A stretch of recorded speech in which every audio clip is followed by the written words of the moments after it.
பெருங்காமநல்லூர் வீரமங்கை மாயக்கால் மகளிர் சங்கம் சார்பிலும் தமிழ்நாடு சீர்மரபினர் பழங்குடிகள் சமூக நீதி இயக்கம் சார்பிலும் ஒரு சிறப்பான முறையில் ஒருங்கிணைக்கப்பட்டிருக்கக்கூடிய ஆகஸ்ட் 31, 1952 குற்றப்பழங்குடி சட்டத்தில் இருந்து விடுதலை பெற்று 71 ஆண்டு நிறைவு முன்னிட்டு டிஎன்டி கருத்தரங்கம் நடைபெற்றுக் கொண்டிருக்கிறது. இந்த டிஎன்டி கருத்தரங்கத்திற்கு வரவேற்புரை கூறி அமைந்திருக்கக்கூடிய யுதிஷ்டிரா அவர்களே, துவக்க உரை தொடங்கியிருக்கக்கூடிய பேரன்புக்குரிய சகோதரர் ஜெயராஜ் அவர்களே, இந்த நிகழ்வை தலைமை எடுத்து வைத்திருக்கக்கூடிய சிங்காரன் வேலன் அவர்களே, இந்த நிகழ்வை முன்னிலைப்படுத்திருக்கக்கூடிய சகோதரி மீனா அவர்களே, இந்த நிகழ்வை சிறப்பான முறையில் ஒருங்கிணைத்து தொகுப்புரை வழங்கக்கூடிய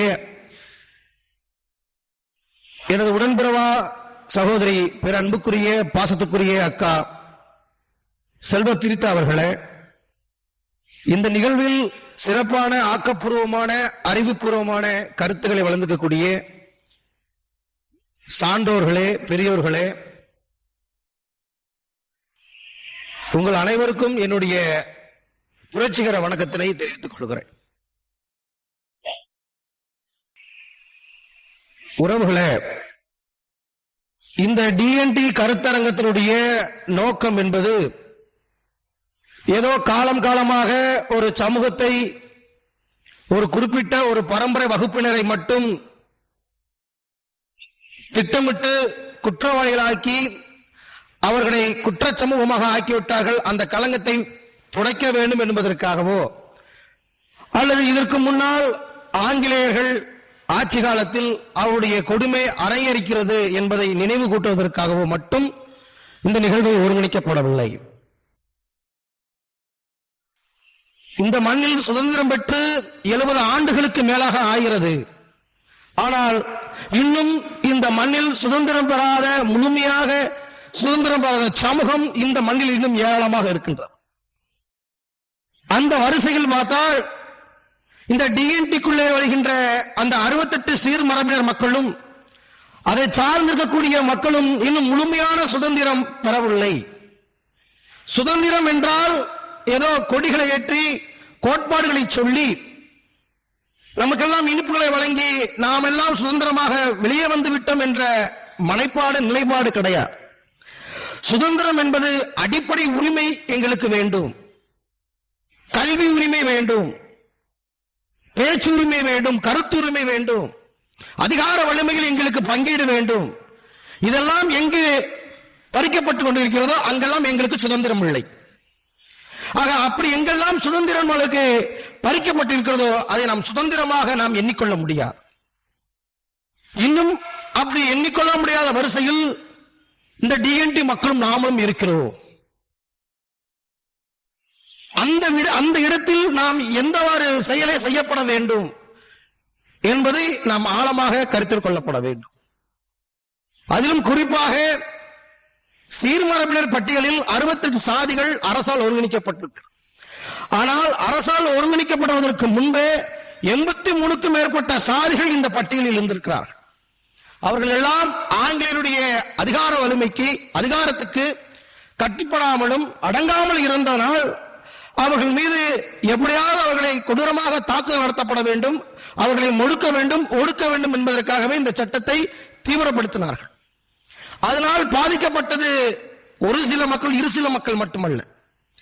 இந்த மண்ணில் யாரெல்லாம் எளிமையாக சுதந்திரமாக வர வேண்டும் என்று நினைத்தார்களோ அவர்கள் எல்லாம் இந்த திட்டத்தால் தீட்டி அவர்களை கூர் செய்யப்பட்டார்கள். அந்த கூர் செய்யப்பட்டதில் 68 சாதிகளாக நிர்ணயிக்கப்பட்ட அந்த சமூகத்தில் குறவர் சமூகம் என்கிற ஒரு சமூகம் இருக்கிறது. இந்த குறவர் சமூகம் என்றால் எடுத்த உடனே நம் கண்களுக்கும் நம் பார்வைகளுக்கும் உடனே புலப்படுகின்ற ஒரு பார்வை குறவர்கள் என்றால் ஊசிமணி பாசிமணி விற்கக்கூடியவர்கள். குறவர்கள் என்றால் அந்த சாலையோரங்களிலே அந்த வியாபாரம் செய்யக்கூடியவர்கள். அவர்கள் தான் குறவர்கள். அவர்கள் தான், அந்த பெண்மணிகள் தான் குறவர்கள், அந்த ஆண்கள் தான் குறவர்கள் என்று எடுத்தவுடன் நம்ம பார்வைக்கு வரும். எனக்கு கொடுத்த தலைப்பு கூட குறவர் சார்ந்த சமூக பெயர் அரசியல் என்ற அடிப்படையில் தான் வந்திருக்கின்றது. காரணம் என்னவென்றால், எல்லாத்துக்கும் நாம் விடுதலை பெற்று விட்டோம், எல்லாத்துக்கும் எங்களுக்கு விடுதலை வேண்டும் என்று, சுயமரியாதை வேண்டும் என்று நாம் போராடி கொண்டிருக்கின்றோம். ஆனால் குறவர் சமூகம் மட்டும் இந்த குறவர் பெயரை மீட்டெடுப்பதற்காகவே கிட்டத்தட்ட 70 ஆண்டுகளாக போராடி கொண்டிருக்கின்றோம். காரணம் என்னவென்றால், உண்மையான குறவரண மக்கள் அந்த ஊசிமணி பாசிமணி விற்கின்ற அந்த சமூக மக்கள் இல்லை. அவர்கள் மராட்டியத்திலிருந்து, குஜராத்திலிருந்து, இடம்பிருந்து, புலம்பெயர்ந்து வந்த மக்கள். அவர்களுக்கும் குறவர் என்ற வார்த்தைக்கும் சம்பந்தமே கிடையாது. இந்த தவறு எப்போது நடக்கின்றதால், காமராஜருடைய ஆட்சி காலத்தில் 1951 நடக்கப்படுகிறது. அவர்களுடைய உண்மையான பெயர் அவருடைய சொந்த மாநிலத்திலேயே நக்காலா, அக்கிபிக்கி, வாக்ரிவாலா, குருவிகாஸ், நரிகாஸ் தான் இருந்திருக்கு.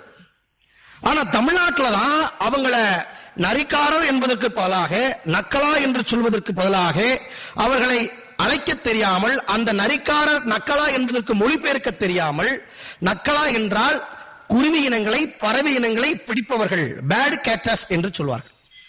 அப்ப நரிக்கார்கள் என்பது மொழிபெயர்க்க தெரியாமல் அங்கு உள்ள அந்த ஆட்சி செய்த அந்த அன்றைய அரசு துறை அதிகாரிகள் அந்த நக்கலாவை மொழிபெயர்க்க தெரியாமல் நக்கலா என்பதற்கு பதிலாக நரிக்காரர்கள் என்பதற்கு பதிலாக நரிக்குறவர்கள் என்ற அடையாளத்தை சூட்டிவிட்டார்கள். அன்றைய சூட்டிய பெயர்தான் கிட்டத்தட்ட 70 ஆண்டுகளாக அரசியல்வாதிகளும், சமூக ஆர்வலர்களும், கல்வியாளர்களும், பட்டதாரிகளும் இன்று குறவர்கள் என்றாலே அவர்கள்தான் என்ற அடிப்படையிலே மூலமுழுக்கி பட்டி தொட்டி எல்லாம் அவர்கள்தான் அந்த சமூகம் என்று அடையாளப்படுத்தி இன்னைக்கு அவர்களை வெளியே கொண்டு விட்டார்கள். அவர்களும் ஒரு சமூக மக்கள் தான். நான் அவர்களை குறை சொல்லப்படவில்லை. அவர்கள் எங்களுக்கு எதிரியும் கிடையாது. ஆனால் அந்த பெயரால் எவ்வளவு பெரிய அரசியல் லாபம் கிடைக்கிறது, அரசியல் லாபி நடக்கிறது. அந்த லாபி எல்லாம் இரட்டை மனசாட்சியாக இந்த இடத்திலே புதைந்து இருக்கின்றது. உண்மையான குறவர்களுக்கு கிடைக்க வேண்டிய நீதி, உண்மையான குறவர் சமூகத்திற்கு கிடைக்க வேண்டிய உரிமை, உண்மையான குறவர் பெயரை தாங்கி இருக்கக்கூடிய இந்த சமூகத்திற்கான இடப்பங்கீடு, இடஒதுக்கீடு, அரசியல் பங்கீடு, கல்வி பங்கீடு, சுயமரியாதை பங்கீடு அனைத்துமே இங்கு காணல் நீராக ஆக்கப்பட்டிருக்கின்றது. அப்பொழுது குறவர்கள், உண்மையான குறவர்கள் எப்படி இருப்பார்கள், எங்கே இருப்பார்கள்? கிட்டத்தட்ட தமிழகத்தில் மட்டும் குறவர் என்கிற பெயரை தாங்கியிருக்கக்கூடிய மக்கள் 23 லட்சத்துக்கும் மேற்பட்ட மக்கள் தமிழகத்தில் வாழ்ந்து வருகிறார்கள். அதிலும் குறிப்பாக சீர்மரபினர் பட்டியலிலே 68 சாதி அளப்பில் 27 சாதிகளாக 27 இடத்தை அதிகமாக சீர்மரபினர் பட்டியலை அங்கீகரித்ததும் அதிகமாக இருக்கிறதும் இந்த குறவர் சமூக பெயர் தான். இவர்கள் சீர்மரபினர் பட்டியலும் இருக்கிறார்கள். அதே போல பட்டியலினமான எஸ்சி, ஆதித்திராவிட மற்றும் பழங்குடியினர் பட்டியலிலும் இவர்கள் இருக்கிறார்கள். பழங்குடி பட்டியலில் மலைக்குறவன் என்ற பெயரில் இருக்கிறார்கள். எஸ்சி பட்டியலிலே குறவன் சித்தனார் என்கிற பெயரில் இருக்கிறார்கள். ஆக இப்படி ஒரு சமூகத்தின் பெயரை 3 விதமாக வெவ்வேறு பட்டியலிலே ஒவ்வொரு அடையாளமாக வைக்கும் பொழுது அவர்களுடைய முழுமையான மக்கள் எண்ணிக்கை தெரியப்படவில்லை. அவருடைய கல்வி உரிமை எந்த அளவில், எந்த பட்டியலில் இருந்து வாங்க வேண்டும் என்கிற ஒரு சூழ்நிலை கேள்விக்குறியாக இருக்கிறது. ஆக இப்படிப்பட்ட நிலையிலிருந்து மாற்ற வேண்டும் என்றால் முதலில் அவங்க யார் இந்த பெயரை தாங்கி இருக்கிறார்களோ அவர்கள் முழுமையாக வெளியே வரப்பட வேண்டும். அவருடைய உரிமை என்னவென்று கேட்கப்பட வேண்டும். இன்னும் எனக்கு இந்த பிரச்சனை இருக்கிறது, இந்த தாக்கம் இருக்கிறது, இந்த குறைகள் இருக்கிறது, எனக்கு இந்த உரிமை வேணும் என்று சொல்வதற்கு கூட இன்னும் கேட்கப்படாத சமூகமாக, ஊமை சமூகமாக இந்த குறவர் சமூகம் வாழ்ந்து வருகிறார்கள்.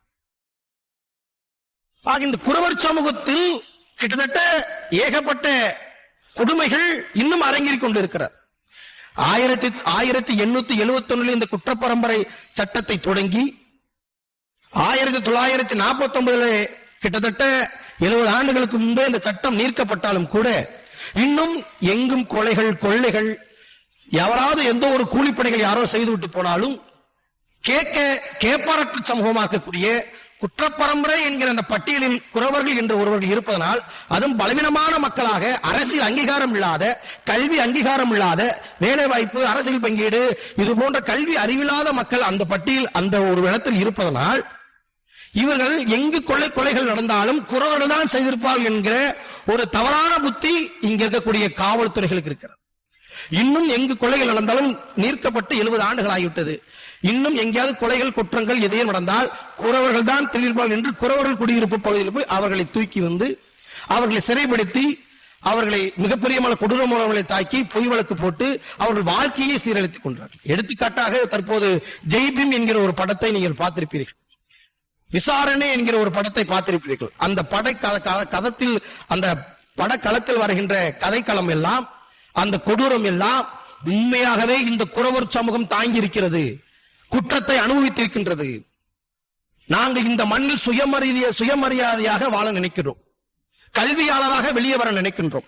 இந்த சமூகத்திற்கும் கல்வி உரிமை, அரசியல் பங்கீடு வேண்டும் என்று முனைப்போடு இந்த மண்ணிலே போராடி கொண்டிருக்கின்றோம். ஆனால் இன்னும் எங்களுக்கு சம மக்களிடம், பொது சமூகத்தில் இன்னும் எங்களை ஒரு குற்றமற்ற சமூகமாக, குற்றவாளிகளாக பார்க்கப்பட்டு எங்களை இன்னும் ஒரு குறுகிய மனப்பான்மையிலேயே இந்த அரசும் இந்த காவல்துறையும் வைத்துக் கொண்டே இருக்கிறார்கள்.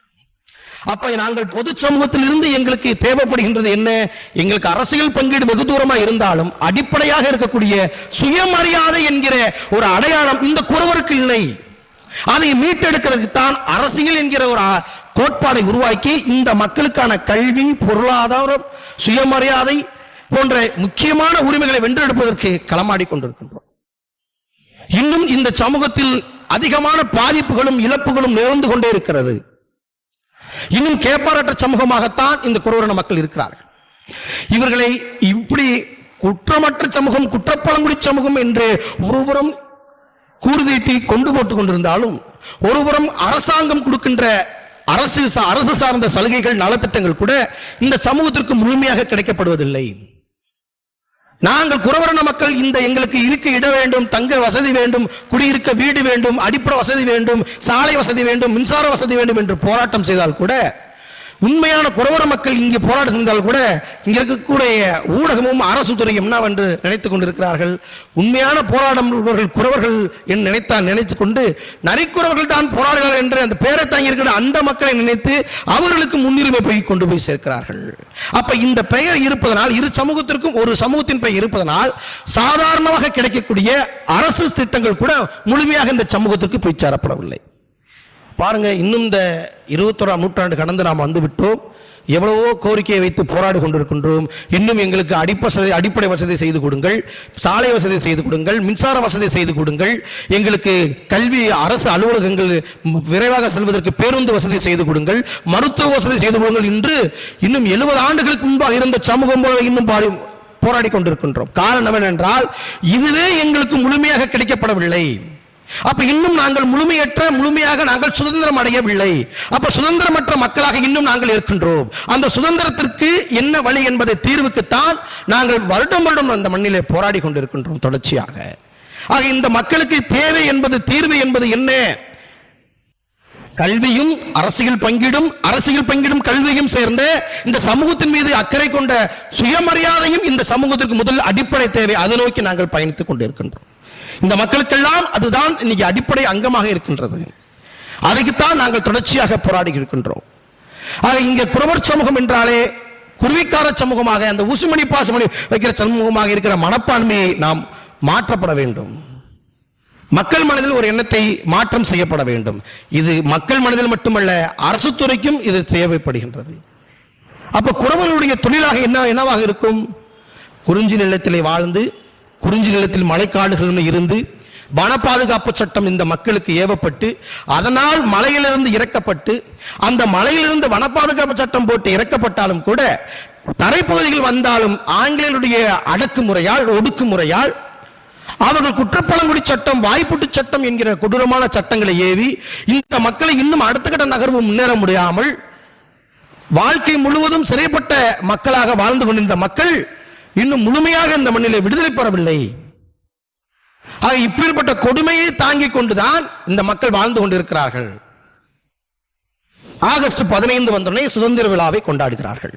ஆனால் முழுமையாக இந்த மக்களுக்கு சுதந்திரம் கிடைத்து விட்டதா என்று கேட்டால் இன்னும் எங்களுக்கு சுதந்திரம் கிடைக்கப்படவில்லை. இந்த சுதந்திரத்திற்காகத்தான் நாங்கள் போராடி கொண்டிருக்கின்றோம். ஆக அப்படிப்பட்ட போராட்டத்தினுடைய முனைப்பாகத்தான் நான் இந்த டிஎன்டி கருத்தரங்கத்தை நான் பார்க்கிறேன். ஏனென்றால் இந்த டிஎன்டி கருத்தரங்கத்தை நான் இதை 3வது முறையாக நான் பங்கெடுக்கின்றேன். ஒவ்வொரு முறையும் ஒவ்வொரு எழுச்சியாக இருக்கும் இந்த டிஎன்டி கருத்தரங்கம். இந்த டிஎன்டி கருத்தரங்கத்தினுடைய நோக்கமும் அவ்வளவு ஆக்கப்பூர்வமாக அறிவுபூர்வமாக இந்த சமூக மக்களுக்கு தேவையானதாக இருக்கும். ஆனால் இப்போ உள்ள இளைஞர்கள் இதை கண்டுகொள்வதில்லை, அக்கறைப்படுவதில்லை. ஆக அக்டோபர் 27 வந்துவிட்டால், அக்டோபர் 30 வந்துவிட்டால் பசும்பொன் முத்துராமலிங்க தேவர் ஐயா அவர்களுக்கு படைகளை திரட்டி அணி திரட்டு வாகனத்தில் விசிலடித்து பிபி ஊதி கோலாகலமாக செல்கிறார்கள். ஆனால் பசும்பொன் முத்துராமலிங்க தேவர் ஆக்கப்பூர்வமாக இது சிந்தித்ததே கிடையாது. அவருடைய நோக்கம் இது கிடையாது. பசும்பொன் முத்துராமலிங்க தேவர் ஐயாவை வழிபடுவதற்கு முழு உரிமை எல்லாருக்கும் உண்டு. அவர் ஒரு குறிப்பிட்ட நபர் கிடையாது, ஒரு குறிப்பிட்ட சாதி குறியீடு கிடையாது. பசும்பொன் முத்துராமலிங்க தேவர் ஐயா அவர்கள் ஒட்டுமொத்த சமூகத்தினுடைய விடுதலை தலைவராக, தேசிய தலைவராக இருக்கக்கூடிய ஒரு உத்தமர். ஆனால் அவர் காட்டிய வழி நாம் இங்கே உள்ள தலைமுறைகள், இளைஞர்கள் சரியான முறையில் பின்பற்றுகிறோமா? எதற்காக அவர் போராடுகிறார், எந்த நிலைக்காக அவர் போராடி உயிரிழத்து இன்னைக்கு அனைத்து சமூகத்தினுடைய தலைவராக பார்க்கின்ற ஒரு நிலையை உருவாக்கின்ற ஒரு மனப்பக்குவம், ஒரு மனசாட்சி அந்த மானுட மனிதத்துக்கு வந்திருக்கிறால் எவ்வளவு வேலைகளை, எவ்வளவு பணிகளை, சமூக பணிகளை அவர் பார்த்திருப்பார். ஆக அப்படிப்பட்ட ஒரு மகத்தான தலைவரை, அவருடைய கொள்கையை, அவர் பின்பற்ற பாதையை, அவர் விட்டு சென்ற பாதையை தொடங்குவதற்கு அவருடைய நாளிலே சூளுரைக்க வேண்டும் என்று நாம் முடிவெடுக்கணுமே தவிர அவருக்கு நாம் ஆரவாரம் சென்று ஒட்டுமொத்தமாக கூட்டி போய் கோலாகலமாக விழா எடுப்பதனால் துளிகளவும் நம் சமூகத்திற்கு பலன் இல்லை. அதற்கு காட்டுகின்ற அக்கறையை அவர் செய்த நோக்கமாக இந்த சமூகத்தினுடைய விடுதலைக்கு நீங்கள் காட்ட வேண்டும் என்பதுதான் இந்த கருத்துங்களுடைய ஆழமான கருத்து. இன்னும் இந்த டிஎன்டி சமூகத்திலே கல்லர் சமூகத்துக்கும், அகமடியார் சமூகத்திற்கும், மரபர் சமூகத்துக்கும், ஏனைய முக்குழுத்தோர் சமூகத்துக்கு அனைவருக்குமே இன்னும் அரசு ரீதியாக மிகப்பெரிய கொலை நடந்து கொண்டிருக்கின்றது. குற்றவாளி சமூகமாக இன்னும் பார்க்கப்பட்டுக் கொண்டிருக்கிறார்கள். இன்னும் இவரை குற்றமற்ற சமூகமாக ஒரு மிகப்பெரிய ஒரு மிக சாதி ஆணவத்தினுடைய மக்களாக பார்த்துக் கொண்டிருக்கிறார்கள். ஆனால் உண்மையிலேயே இவர்கள் சாதி ஆணவ மக்கள் கிடையாது. அனைத்து மக்களையும் நேசிக்கக்கூடிய மக்கள். இன்னும் இந்த மக்கள் மீது ஒரு தவறான ஒரு கருத்துரை இந்த சமூகத்திலே ஏவப்பட்டு, தொடரப்பட்டு, திரைப்படம் மூலமாகவும் கதைகள் மூலமாகவும் பரப்பப்பட்டு வருகிறார்கள். அந்ததை மாற்றத்திற்கு இந்த தலைமுறைகள் என்ன செய்யப்பட வேண்டும்? இன்னும் இந்த குற்றப்படை சமூகத்தில் பாதிக்கப்பட்ட கள்ளரும், மரபரும், குறவரும், அகமடியும் ஏனையப்பட்ட சமூகங்கள் இன்னும் கல்வியிலும் வேலை வாய்ப்பிலும் பின்தள்ளப்பட்டு இருக்கிறார்கள். தன்னுடைய அடிப்படை உரிமைகள் பின்தள்ளப்பட்டு இருக்கிறார்கள். சுயமரியாதையில் பின்தள்ளப்பட்டு இருக்கிறார்கள். வேலை வாய்ப்பில் பின்தள்ளப்பட்டு இருக்கிறார்கள். அவருடைய அடிப்படை உரிமைகள் முழுமையாக இன்னும் கிடைக்கப்படவில்லை.